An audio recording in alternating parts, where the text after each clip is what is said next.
Hey everyone, welcome to today's video. Welcome to the Video Game Fight School channel. So today we're going to be continuing with our Arkham series. We're looking at Batman Arkham City. And personally, this is a favorite of mine.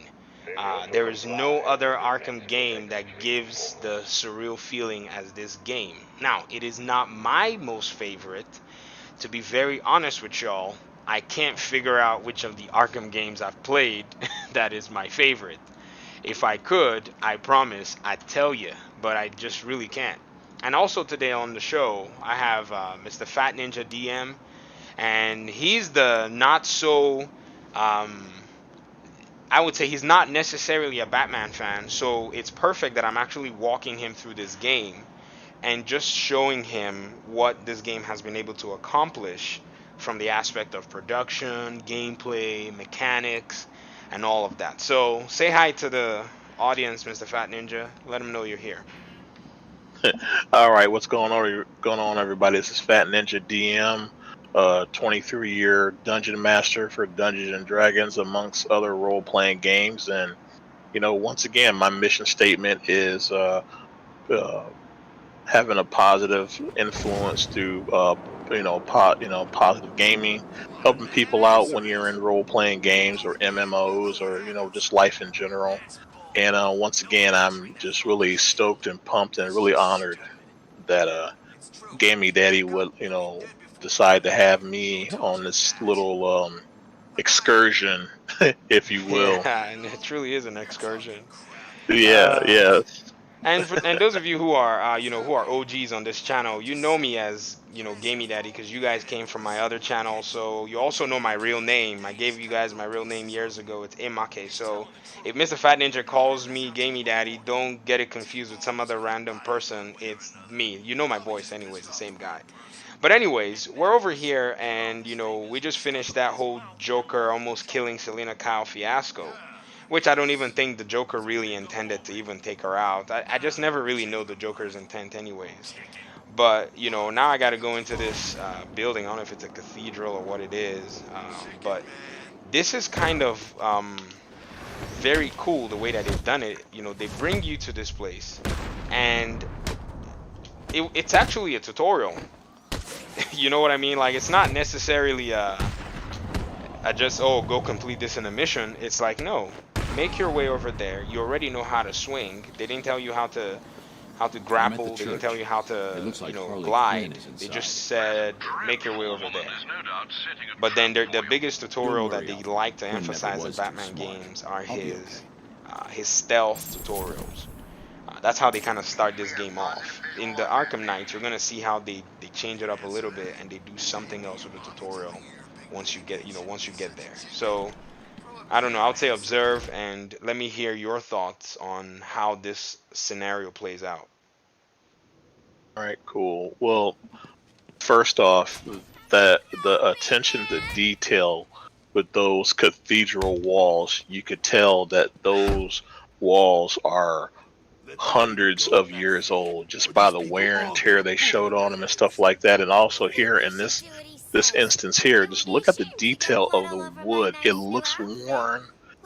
They've done such a great job on making things look dilapidated and just flat out just old, just broken down.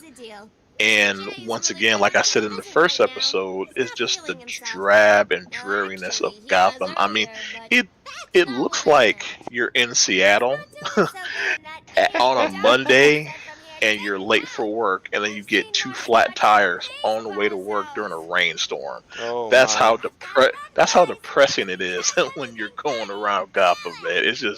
It's insane the level of detail, like environmental detail that they did with this game. Yeah, it's really true. I mean, now I'm looking at it. I played it on console, and then by the time I came on PC, I was already kind of desensitized by all that stuff. But now looking at it from the PC, 60 frames.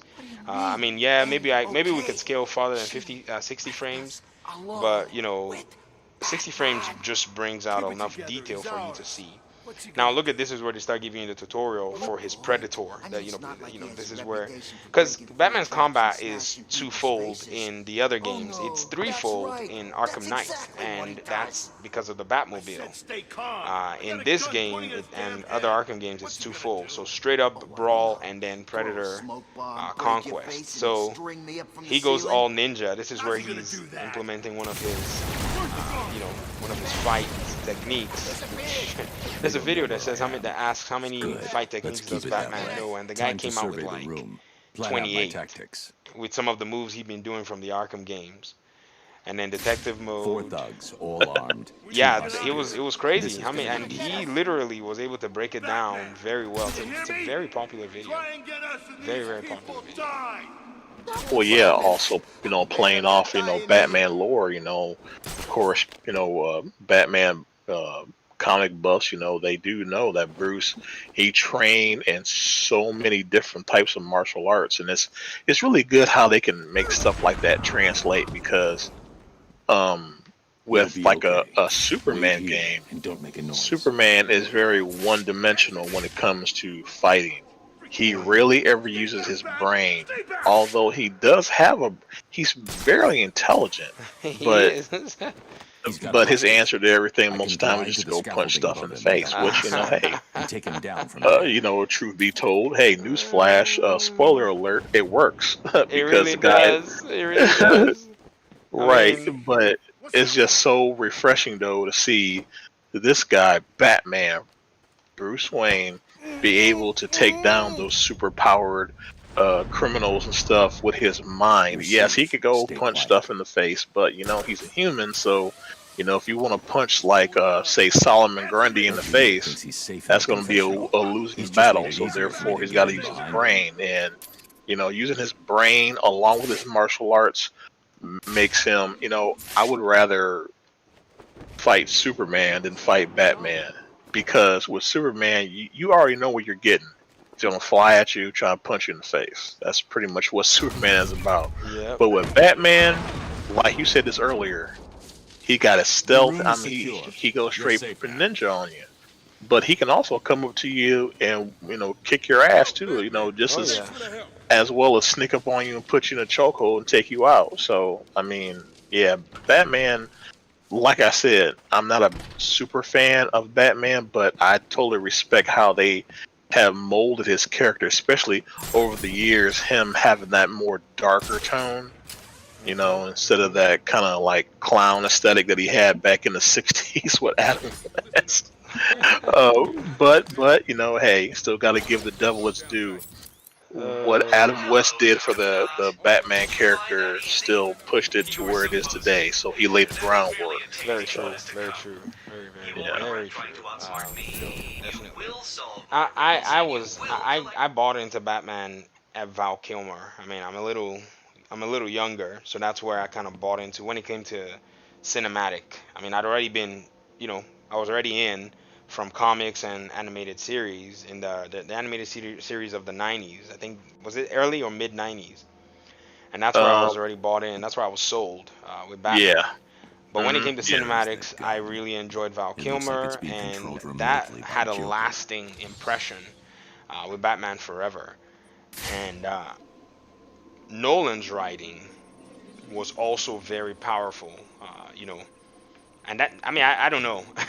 I still think Nolan should have just kept writing. But then I don't know if you've seen the new Batman. What's the name? The new Batman movie. Did you see the trailer during the DC Fandom event? No, I didn't. Oh, okay. That's something that I'm gonna have to shoot you a link. We all kind of had our doubts about him, but I was shocked. The little piece that they showed us, I thought this kid is a bright actor, very, very good actor. I wasn't really a fan of him because he was a Twilight guy. He came from Twilight, so that necessarily didn't inspire too much confidence because I didn't like those movies. But then when they said he was gonna play the Batman, I was like, oh Lord, I hope they know what they're doing. But I also remember having the same kind of skepticism when Ben Affleck was announced to play The Batman. radio signal should lead me And so right to him. that's pretty much the same feeling that I had as well with him, and I also judged based on the past experience with him and all that stuff. But looking at that trailer, what he did in that trailer, my wallet jumped out of my pocket. I thought, okay, I get it. You guys are making a Batman, and it's gonna be a dark one. It's gonna be dark, and I think they want to keep that theme. I mean, Christopher Nolan was dark, but Nolan was dark on a philosophical level. I don't know how dark the director of this one is going to go. Are they going to go dark, like dark as in cinematic themes? Are they going to go dark in like combat? Are they going to go dark in all of the above? So that's something that we want to, that I know fans would like to see. And I think the dark theme does fit Batman. I mean, we're playing a game where the theme is dark. The events happen at night, which all the other Batman games, the events happen at night. If that's I don't think that's a coincidence.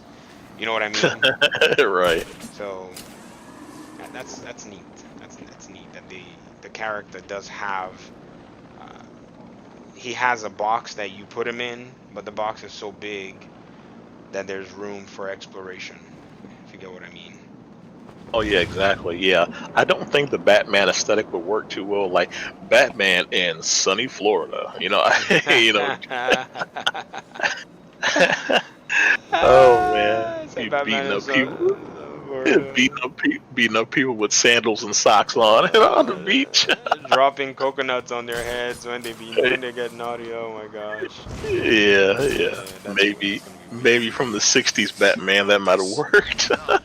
perhaps very true. Oh man. I never But really. I do like what you said about it being dark, and there's different types of ways to quote unquote go dark. Is it going to be like philosophical, like you said Nolan did, or is it just going to be just like more brutality when he fights? Like, is he going to start like breaking bones to where they're jutting out of the skin, or is he going to use more of his the Batman, like that scaring the crap out of you to where the guy pissed their pants or something before he goes in to beat him up or string him up for the cops to come and get him. So yeah, it's definitely going to be interesting to see where they go in the direction as opposed to going dark theme. That trailer will give you a direct sense of what you're going to see from this movie. It was Okay. really, I mean, it was a little out of character for what you would see for a Batman movie, but then you have to kind of remember, oh no, it is a Batman movie. Did you see the TV show Gotham? Yeah, I did kind of like it for the first couple of seasons, and I lost Exactly. lost interest after the second season. But what it did have and was working with was definitely something. If they kind of would have just stayed with that, like with Batman, it's not that he has storylines that blow your mind, but they're just well written. Yes. Yes. And yeah, so when you have a character that's well written, it can just be, Bruce is going down the street, driving his car, or we'll have an Alfred driving him, and he's gonna, he wants Alfred to stop by a bodega, pick up something to eat real quick, and then a woman's purse gets stolen, and then all of a sudden it turns into a whole like detective crime bonanza. It's not just a purse, okay? It's something Right. that yep. I get you. I Yeah, definitely so get you. yeah, so it's just how Batman is written, and I mean, of course, people that have written Batman, a lot of them was good, but a lot of them were bad. But when you come to that core mechanic of Batman, his stealth mechanics and all his combat and his detective skills, when all of them are put on display in the right way, Hmm. it makes for some extremely compelling storytelling. Yes, very true. And we see it here. Games have limitations. Movies also have limitations. Games are usually limited by all of what goes into making yourself a decent video game. Movies go by limitations of, well, I can't keep the audience here for 8 hours. If I could, we would break it all down, you know. So it's a very weird, I don't even know how to put it. But we still, even as weird as they are, separate as they are, you know, we still see these themes blend. So Batman versus Superman: Dawn of Justice, right? Mhm. There's a scene in there where Batman basically goes into a warehouse. You've seen the movie, right? Yeah. Okay. You know the scene, where the warehouse scene.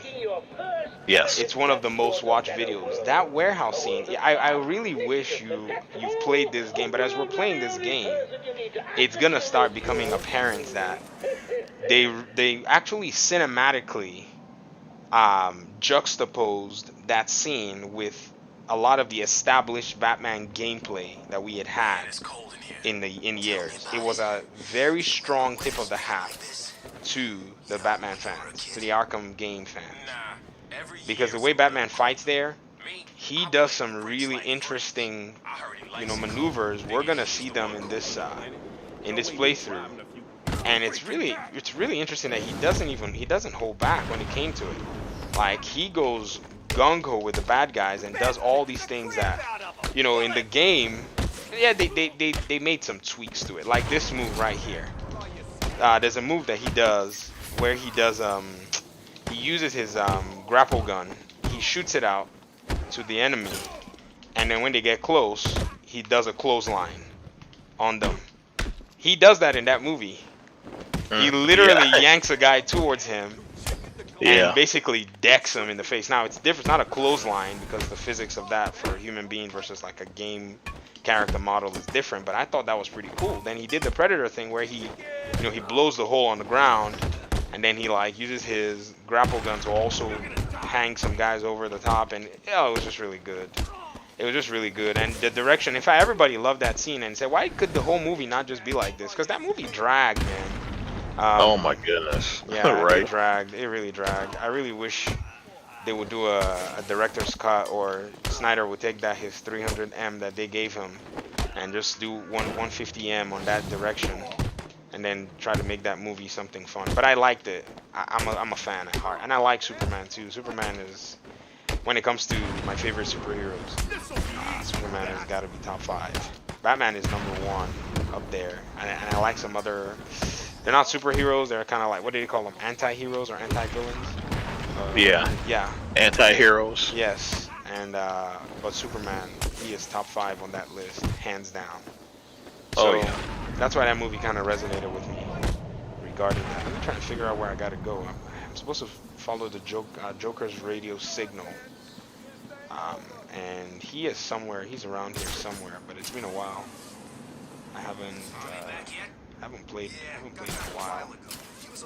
But so far, what do you think, gameplay-wise? What is your evaluation for a game that was released in 2011? I would say it still holds up because you got the mechanics of the combat. I mean, yes, it can be repetitive, but is it boring? No, because you're constantly pushing buttons to move around the battlefield to take out enemies. So yeah, of course you've seen the double minion takedown 552 times, but are you just bored because you've seen it so much, or you're not pushing buttons enough? No, it's because you've just seen it so much. Because there's very few games, unless you're playing like the traditional button mashing games where you're fighting against hordes of enemies. I'm looking at you, Dynasty Warriors. When you're just constantly just pushing the buttons, and yeah, you see a whole bunch of little minions dying, but do you really feel satisfied with the combat? No, you don't. You just want to see your supers go off where you decimate a whole bunch of people at one time. But when it comes to Batman's combat, every hit is visceral. Like, You know, the sound effects when you punch somebody, and then the animations when he takes somebody down and you know, cracks their wrist, you know, to get that knife out of their hand and stuff like that. Um, so that's one of my big takeaways from that, and just the overall gameplay. It truly stands up because if well, look at it like this: if the Batman series wouldn't have took this route, it would have never ever made other people to make superhero games sit up and truly make notice. Because okay, think about it. Up until these Batman games, where were the superhero games as far as enjoyment? Not It in a was good fairly spot. right. It was not at all. So now with Batman series going in this direction, it's like okay, people actually want to be the superhero, not simply look like the superhero. They want to encompass the superhero in all their good points, bad points, and points in between. It's like okay, gamers aren't um, dumb, mindless sheep. They actually know what they want. Very So true. yeah, so it's just a simple fact that this is something that will, I mean, even another 10, 15 years from now, this game is still going to hold up in my mind just for the simple fact of where it basically forged the superhero game to go. That's very true. Bec- yeah, and you know, another quick thing to prove my point. If the Batman games wouldn't have did this, you wouldn't have the Spider-Man games that you love and enjoy today. Hey, that's an important statement from somebody who is not who's more of a Marvel fan. That's you. Right.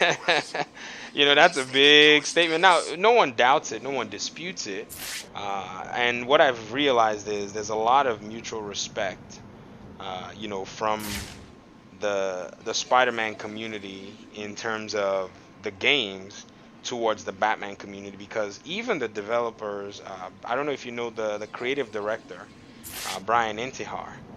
He and I think it was him or one of his other guys, maybe their creative director over there at Insomniac, when they released Spider-Man in 2018, the Marvel Spider-Man, he Hmm. said that definitely so Arkham games were a huge inspiration for them to go the route that they did in their Oh production. yeah. Oh Um, yeah, for sure. so we definitely got to see how this game had it shaped a lot. Now, yes, and what's crazy is, the Spider-Man games have had a lot of titles themselves. They've been doing titles for a while, but they started to take on a different. You could see the transition of the format that they started to take as the first Arkham Asylum game came out. I think that was a 2009 game. I think that polarized the entire industry so much. Everybody thought, what in the world? Like, how can this be possible? And you could. I think there's also something really interesting. I would encourage you, whenever you have the opportunity, watch a developer play another person's game. Watch an established developer play another established developer's game. They're few and far between to find those. But what you're gonna see is this marvel and awe. Like, man, how'd you guys pull that off? Because you think these guys know it all, but when another studio, you know, try something and maybe they grind, maybe they try for about a 6 month period before they finally knock out this one scene or this one sequence. Another studio comes around and all they're looking at is all the code and all the programming. That's when I think games get more appreciated, in my opinion anyways. Like, people appreciate these games more. They would look at the developer's angle from there. You get what I mean? Oh yeah, So for sure, for sure. that's very interesting that you said that about the Spider-Man games as well. So I mean, that's interesting. That's very interesting that you said that. I gotta go. Whoops, scram. I was thinking of a way to take those guys out, but man, they would not move from that point. So I had to go that direction. Is he dead? He didn't die. He just fell. Boom. All right. That's the stealth mechanic there, with this game, and all that just to figure out that the front door is locked. I think. Yeah, there's no front door. I could have just kind of left them and gone the road. It wasn't until I took out the last guy I remembered, that's actually not the entrance. The entrance is the entrance Well, all you the way know, over there. oh well, you know what? Just getting caught up in, Alfred, playing need a to find a route into superhero. the Sionis You know steel what? mill. Those developers spent a lot of Why time didn't I think of that? on those sprites. Yes. It would be an injustice if I didn't go punch him in the face. So Mhm. you Mhm. were doing them the favor. Mhm. Very much Anything so. change? Very much so. Okay then. Very much so. Yeah, let me jump into this Crucible. And what? Okay, there it is. They finally do a cutscene. Oh, the game is just that good. They didn't even feel the need to do too many cutscenes. And it's just so good aesthetically. Now I see it. Now that you said, how impressive the aesthetics are, I now look at it from a different perspective. So it was really good that I got you on this journey here to say, hey, you know, let's chat about this game and look at it from just watch me play. That way, you don't have to worry about all of the different intricacies running around a map and all that stuff. It's just nice when The somebody steam else kind from of the plays it furnace too. will boil Sometimes me you can alive. just I visualize need for to cool yourself down the and see what they Oh are. yeah. And as a Marvel guy too, you seeing this and saying, oh yeah, this is definitely something that the industry was shaped by this. Oh yeah. For sure. Hey, you always got to give credit where credit is due. I mean, if I would have said anything else opposite of what I just said, I'd be a complete liar. So, just with Batman walking across those hand railings, what does Spider-Man do? It's the exact same type of animation. Mhm. Mhm. You know what I'm saying? And it's not. And then like some people get mad and say, "Oh, well they stole that from this game." No, you should be thankful that they stole that because you know what? The animation they had in the previous game may have looked like garbage, but Mhm. now it looks really really smooth and more character like instead of something that looks just totally out of place for that character. Very true. Very much so. How do I get past this? Oh, battering. Okay. Yeah, the mechanics are really subtle, teaching you just kind of if you play. This was the first Arkham game I played, so it was very nice for them to still have tutorials, still telling like how to do these little things. Because I would have been lost. Now the good old guys that played Arkham Asylum and gals that played Arkham Asylum, they would have been fine. But somebody like me who had just come to this game for the very first time, I thought to myself, whoa, what do I do? Where do I go? How do I get past this? And what's even crazy was I was even also in like a weird time crunch. I was playing it in my friend's house. In college, we used to all hang out together. And we'll play soccer because we're from a soccer loving country, me and my buddies. Right. And I would go, anybody that just our guys are so cool, they would just leave their house open, their apartment open, and we would just we'd go in and we would just play the game. So sometimes I'll sneak in when I knew they had class so that I could play this game on their PlayStation 3. So yeah, that's basically how it was for me, Nice. from that aspect. So that was pretty cool. It was really really cool for me to just say, I mean, I want to play this game again, And everybody, when they got back from class, they're like, "What are you doing, man?" I'm like, "Dude, I'm playing this game." They're like, "Nah, man, we all want to play soccer." I'm like, "Dang it." So I'll make sure that okay, this guy's got class, that guy's got class, and then when I get there, it's like, "Oh, no one's here." So PS3's mine. I'll call it. I'll call dibs, and then they'll just be sitting there going like, "Who likes this game? Like, who really does like a game like this? This is so lame. Why are you being lame?" I'll get all this flack, but didn't phase me one bit.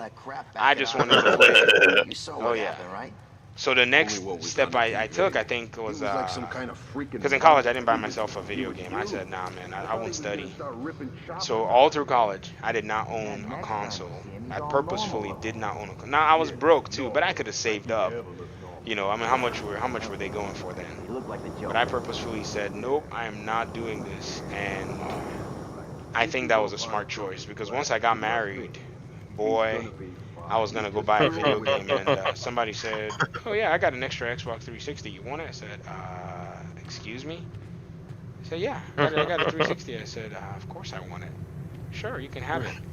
Man, I threw that 360 in my car, speeding down to GameStop to buy this game. And then I went in there and I said, I want to get a Batman Arkham game. They said, Arkham Asylum or Arkham City? I said, I don't know. They gave me Arkham Asylum. So I got home, I put it in. I said, this is not the game that I played. This is not the game. I know what game I played. I'm lost now. I'm just okay, I'll find my way.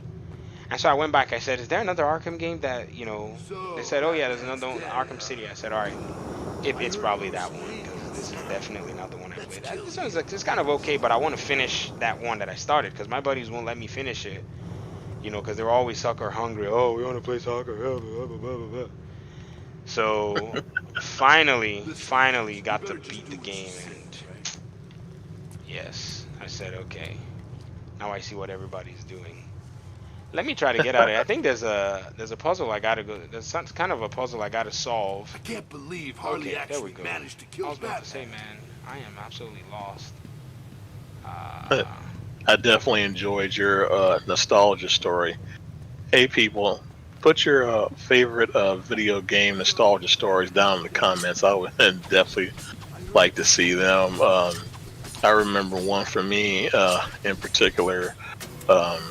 Once again, you know, I'm an old fart compared to, you know, some of y'all younger gamers. So when Final Fantasy VII originally came out for the original PlayStation, now by this time I'm early 20s or whatever, and I end up faking sick, call off sick, and I was a complete dummy and didn't do the pre-order because, you know, back in the day you had to go to your GameStop or electronic boutique and pre-order and go there and pick up the game. So I didn't do that. So I'm like, you know what? The game comes up today. I'm going to call in sick. I'm going to go buy this game and just veg on the game the whole day. Well, I got up, started calling around. Every single retail store in my town was out. Oh, I had to drive an hour and a half across almost 2 counties to go and find the game, and it still was not guaranteed. They said, hey, we'll hold it for 1 hour. I was an hour and a half. I called several times. I'm like, I'm driving right now. Hey, I put my phone on speaker to let them know that I was driving in traffic. I was like, please do not sell that game. So I got the game, and yeah, I got cursed out by some of my coworkers because we were in a busy time of the year, and they really didn't need nobody to be calling off, but I really didn't care because I played that game. Oh my goodness, I played that game till my eyes bled, man. It was such a good game, and yeah, and that's another thing about video games. A lot of people say that they're a waste of times, but when you sit down and play a good game, you Alfred, get inspired by, like, okay, well, take Batman for instance. He's always trying to fight the good fight, and you might be a point in your life where you don't feel like fighting the good fight no more. But you play a good solid game. It don't got to be a superhero game. It just be any game that resonates with you. It's like, man, this person is fighting a good fight. Why should I stop fighting the good fight? You know, so that's a life thing. That's not just some made up imaginary thing. That applies to your life. So, you know, because one of my favorite characters is Wolverine from Marvel, because he was this short little squatty guy, and he was always being picked on. Everybody always was counting him out, but he always had this crazy amount of determination and will to keep going when everybody else was just like, nah, man, we can't go on. He was like, shut up, bub. You know, and he just keep, you know, he'd keep on moving. He'd keep on pushing despite how bad he was hurt or how much mental anguish he was going through at that time. He would just keep going. And, you know, that's real life stuff. You know, sometimes in life we don't feel like going on. We feel like we want to go ahead and check out. Well, guess what? You don't need to check out because there's something out there that could inspire you. You just got to go look for it. If it's not a person, it might be a video game. It might be a painting on a wall in a doctor's office. You just don't know until you start exposing yourself to different cultures and different people and video games and other types of media. So the world can be a very cruel and evil place, but it's also full of a lot of fun and joy too if you want to try to look for it. So definitely video games are yes, they can be a waste of time. Looking at you, Flappy Bird. But but like games like this, like you get engrossed, you get sucked in, you get fully immersed into it, and along with the great mechanics, it makes it for a great overall experience, I think. Oh, we are at the man. They say time flies when you're having fun. We're already at the 30-minute mark, so we're gonna go ahead and we're gonna cut the feed, but hopefully we'll be back. Talking. Oh, I just did a single silent takedown. I should have done a duel, but whatever. The game probably did that, help me out there. But hopefully we'll be back to talk more about the Arkham games.